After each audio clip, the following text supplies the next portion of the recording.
है फ्रेंड्स, मैं अनुपम और आज मैं आपको बताने वाला हूं कि आप कैसे हैबर विधि द्वारा अमोनिया का निर्माण कर सकते हैं। मान के चलिए कि अगर पेपर में सारी इंपॉर्टेंट चीज दी जाती है तो उसमें से आपको ये क्वेश्चन जरूर मिलने वाला है। ये इतना इंपॉर्टेंट है कि आप सोच भी नहीं सकते, मतलब कि वेरी वेरी बहुत इंपॉर्टेंट भाई। एक बार ये वीडियो देख लो, क्या पता ये क्वेश्चन आ ही जाए। 90% चांस है कि ये क्वेश्चन पूछा जाएगा। ज्यादा कोई बहुत लंबी इसमें कोई रॉकेट साइंस नहीं है, बिल्कुल ईजी है। देखो होता क्या है, ये एक हैबर प्रोसेस है जिसमें जर्मन साइंटिस्ट हैबर ने इसे 1918 मतलब 1918 में इसे दिया था, जिसके लिए उनको नोबेल प्राइज भी मिला था। आप अपनी थ्योरी में चाहो तो लिख सकते हो। इसमें होता क्या है कि नाइट्रोजन और हाइड्रोजन आपस में मिलाए जाते हैं। इनका जो रेशियो होता है 1:3 में। ये 1:3 में नाइट्रोजन और हाइड्रोजन जो होता है ये कंप्रेसर से अंदर लेता है। ये ठीक है, ये अंदर लेता है, फिर यहां से ये क्या करता है, इसे प्यूरिफाई एंड ड्राई में भेज देता है। ये यहां से जाता है, ये यहां से प्यूरिफाई होता है। प्यूरिफाई में ज्यादा कुछ नहीं होता है, यहां पर जो होता है आपका सोडा लाइम होता है। सोडा लाइम क्या करता है, जो इसमें जो आई है यहां पर देखो, जो प्योर नाइट्रोजन या हाइड्रोजन नहीं आती है, साथ में बहुत सारी चीजें चली आती है, जैसे कि कार्बन मोनोऑक्साइड हो गई, कार्बन डाइऑक्साइड हो गई, सल्फर डाइऑक्साइड हो गई, वाटर के मोलिक्यूल जो होते हैं वो भी चले आते हैं। तो ये एक गलत बात है, क्योंकि हमें अमोनिया बनाना है तो अमोनिया के साथ कुछ और भी बन जाता है, और यहां पर जो कैटलिस्ट होता है उसे भी काफी इफेक्ट करता है। इसलिए यहां पर एक प्यूरिफाई और लगाया जाता है ड्रायर, ठीक है, शुष्क कर देता है चीजों को ये। अब यहां से चीजें होती हुई यहां जाती हैं। यहां प्यूरिफाई हो गया, ये प्यूरिफाई चैम्बर है, यहां प्यूरिफाई हो गया, ड्राई हो गया। अब यहां से चीजें जाएंगी बिल्कुल इसमें कैटलिस्ट एंड हीट एक्सचेंजर में। कैटलिस्ट क्या होता है, देखो कैटलिस्ट जब भी आपके सामने आए, कैटलिस्ट बोर्ड में पूछा जाता है। एक ये भी एक इंपॉर्टेंट चीज है। इसके बाद कुछ लेक्चर के बाद मैं कैटलिस्ट के लिए अपना एक अलग से एक वीडियो लेकर आऊंगा आपके एग्जाम के पहले ही। कैटलिस्ट क्या होते हैं, रिएक्शन के रेट को बढ़ाया घटा देते हैं, उनको कैटलिस्ट कहते हैं। यहाँ पे कैटलिस्ट होते हैं और हीट एक्सचेंज। कैटलिस्ट में यहाँ पर Fe आब्लिक मोलिब्डेनम, मतलब कि आयरन और मोलिब्डेनम लिया जा सकता है। मोलिब्डेनम की जगह कुछ और भी चीजें ले सकते हैं, जैसे कि पोटेशियम ऑक्साइड या फिर एल्यूमिनियम ऑक्साइड। इसकी जगह मोलिब्डेनम की जगह लिया जा सकता है। कैटलिस्ट रिएक्शन की रेट को बढ़ा देते हैं। अब यहां से कैटलिस्ट और हीट एक्सचेंज से मैं आपको यहां पर बता दूं कि रिएक्शन के साथ ही 22.4 किलो कैलोरी हीट भी निकलती है। डेल्टा एच से रिप्रेजेंट करते हैं। 22.4 किलो कैलोरी हीट भी निकलती है। तो इसी चैम्बर में हीट एब्जॉर्ब भी हो जाती है, और ये जो पूरी रिएक्शन होती है बहुत ही, आप कह सकते हो कि 200 एटीएम प्रेशर और 500 डिग्री सेल्सियस टेम्परेचर पर करवाई जाती है। मतलब कि 200 एटमॉस्फेरिक प्रेशर होता है, 500 डिग्री टेम्परेचर होता है, बहुत ही ज्यादा, मतलब कि ये टाइप से हो गया। यहां पर लास्ट सेटलियर का नियम लगता है। लास्ट सेटलियर का नियम कुछ बहुत बड़ी चीज नहीं है, रॉकेट साइंस उसमें भी नहीं है। लास्ट सेटलियर ने क्या कहा था कि जो भी चीजें जो कि कम रिएक्टिव होती हैं, जैसे कि नाइट्रोजन और हाइड्रोजन इतने ज्यादा रिएक्टिव नहीं होते हैं। अगर नाइट्रोजन और हाइड्रोजन बहुत ज्यादा रिएक्टिव होते ना, तो पता चलता हम घर से बाहर निकले, ओहो अमोनिया की बारिश हो रही है, वाह वाह। ठीक है, तो ऐसा नहीं होता है ना, क्यों होता है आपके साथ, ऐसा नहीं होता है। लास्ट एटलियर ने क्या किया था कि जो भी ऐसी चीजें होती हैं जो कि इतनी ज्यादा रिएक्टिव नहीं होती, उसमें टेम्परेचर कम कर दो और प्रेशर बढ़ा दो, रिएक्शन ऑटोमेटिक हो जाएगी। तो यहां पर बस वही होता है। टेम्परेचर कितना होता है 500 डिग्री सेल्सियस, और प्रेशर कितना होता है 200 एटीएम। रिएक्शन तभी हो पाती है, अगर बिल्कुल इससे कुछ कम हुआ ना तो रिएक्शन नहीं हो पाती। आपको ये याद रखना पड़ेगा, लिखना पड़ेगा आपको यहाँ पर। टेम्परेचर 200 एटीएम, ओ सॉरी, टेम्परेचर 500 डिग्री सेल्सियस और प्रेशर 200 एटीएम।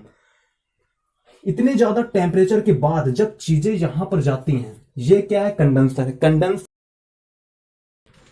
यहां से गई बिल्कुल ठंडी ठंडी ठंडी ठंडी ठंडी ठंडी ठंडी, फिर यहां से क्या होता है एन, फिर यहां से क्या होता है NH3, अमोनिया जो होती है हमारी लिक्विड फॉर्म में निकल जाती है। अब आप सोच रहे होंगे कि ये सब क्या चीज है, बताता हूं मैं।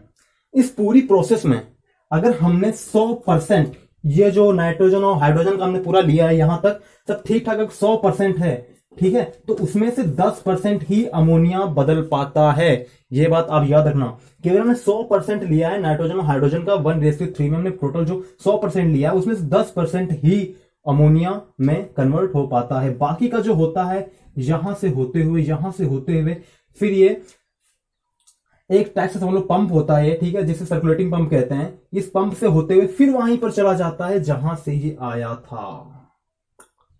ठीक है, जो बचा हुआ N2 प्लस 3H2 जो है वो यहां से होते हुए फिर यहीं पर चला जाता है और फिर पूरी प्रोसेस कैटलिस्ट के प्रेजेंट में होती है, फिर घूम के फिर यहीं पे होता है। तो ऐसे जो भी चीजें बचती चली जाती हैं वो ऐसे होती रहती हैं। अब मैं आपको बताता हूं कि इनकी जो कौन सी इंपॉर्टेंट रिएक्शन है, पूरी रिएक्शन कैसे होती है वो देख लो कि टोटल रिएक्शन होती कैसे है। देखो क्या होता है, दिख रहा है ना आपको, थोड़ा बड़ा लिखता हूं आपको दिखाने के लिए।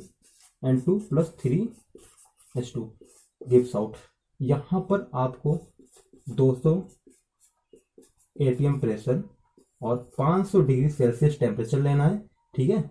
और आपके यहाँ पे कैटलिस्ट कौन कौन से रहेंगे, इसे नीचे लिख देता हूं मैं, 200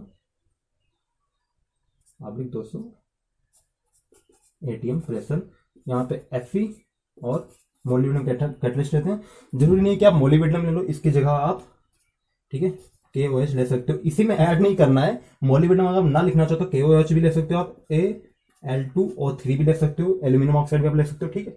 ये पूरी रिएक्शन होती है और यहां पर जाकर के NH3 हमारा अमोनिया प्लस 22.4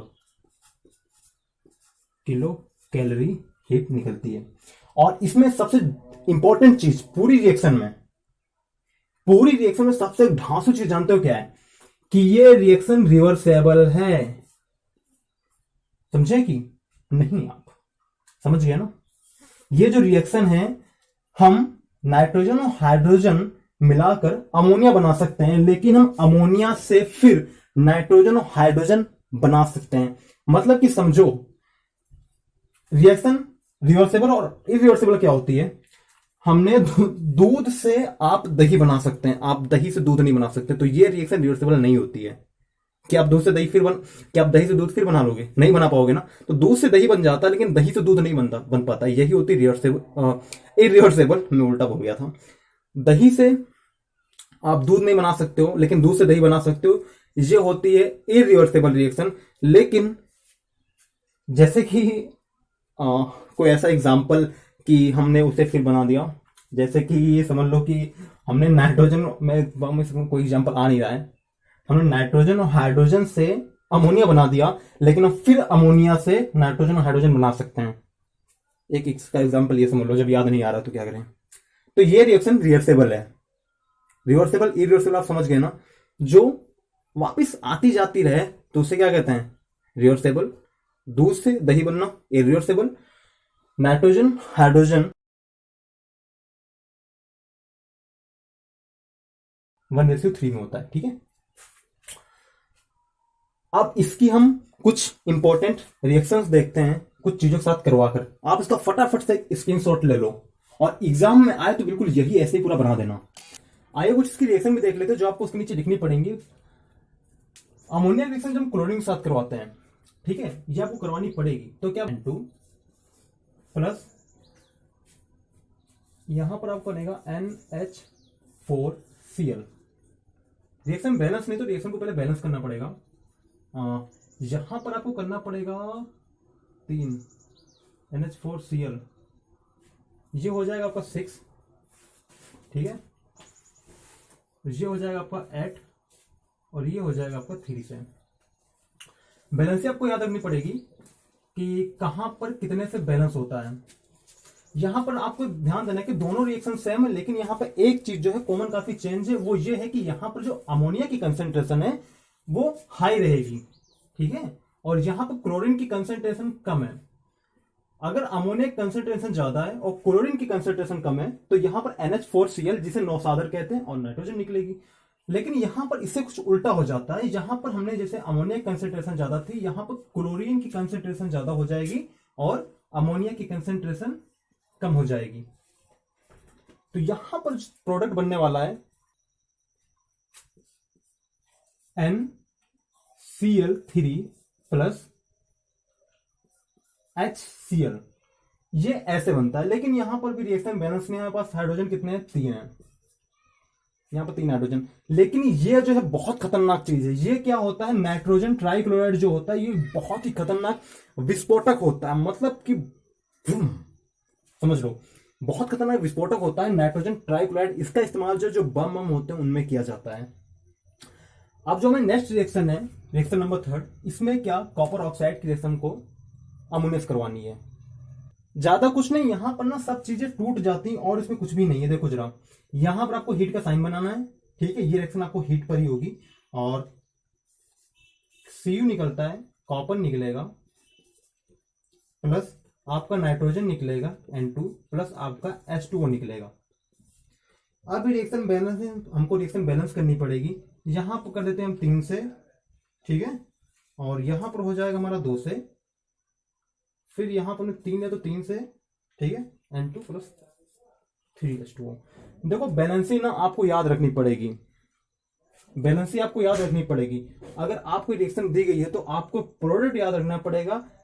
ये इसके तीनों इंपॉर्टेंट रिएक्शन है जो आपको नीचे लिखनी पड़ेंगी। जब एग्जाम जब आपको पूछा जाएगा कि भैया हैबर विधि द्वारा अमोनिया कैसे बनती है, तो आपको पहले एक्सप्लेन करना है कुछ कि भैया जो 200 एटीएम प्रेशर है और 500 डिग्री सेल्सियस टेम्परेचर है। थोड़ी बहुत थ्योरी लिखने के बाद आपको नीचे फिगर बना देना है। फिगर के बाद आपको ये जो मैंने बताई हैं रिएक्शन, ये 3 रिएक्शन आपको लिख देना बस। जो भी आता है 5 नंबर का 7 नंबर का, आपको एग्जामिनर पूरे के पूरे नंबर देगा अगर आप इस हिसाब से करते हैं तो। अब जो मेन बात है, देखिए जो नीचे रेड कलर का सब्सक्राइब बटन है, आप वो बिल्कुल फ्री है, उसमें कोई भी चार्ज नहीं कटने वाला है। उस एक बटन को दबाकर आप मेरे जितनी भी लेक्चर है वीडियो से बिल्कुल फ्री में देख सकते हो। और हाँ, अगर आपको इस वीडियो से कुछ ना कुछ नया या कुछ इंपॉर्टेंट सीखने को जरूर मिला हो तो वीडियो को लाइक कर देना। जैसे फेसबुक पर लाइक करते हो ना, बस वैसे ही अपना कैसे होता है, यही होता है ना लाइक वाला, वैसे आपको लाइक कर देना है, ठीक है। वीडियो को मिलेंगे किसी नेक्स्ट इसी से रिलेटेड, जो कि मैं आपको, देखिए 8 तारीख को आपका पेपर है यूपी बोर्ड वालों का, और उससे पहले जितने भी इंपॉर्टेंट चीज है मुझे वो कवर करवानी है। तो आप अपना नुकसान करोगे। अगर आपने सब्सक्राइब नहीं किया तो सब्सक्राइब कर लो। डेली आपको कुछ ना कुछ नया मिलता रहेगा। आज कुछ टाइम की कमी की वजह से मैं एक ही वीडियो अपलोड कर पा रहा हूं। मिलेंगे किसी नेक्स्ट इसी से रिलेटेड वीडियो के साथ। नेक्स्ट वीडियो हम देखेंगे कि आखिरकार कैसे हम फास्फीन बनाते हैं, PH3। फास्फीन और अमोनिया का जो रिलेशन है वो बहुत पूछा जाता है, इसलिए मैंने पहले आपको आज अमोनिया करवा दी, कल मैं फास्फीन करवाऊंगा और बाद में फास्फीन के साथ ही इन दोनों का रिलेशन करवाऊंगा। रिलेशन बहुत पूछा जाता है, अगर आप कभी आंसर उठाते हो तो आपको मिलेगा रिलेशन, ठीक है। मिलेंगे किसी अगले इसी टॉपिक पर, तब तक के लिए जय हिंद।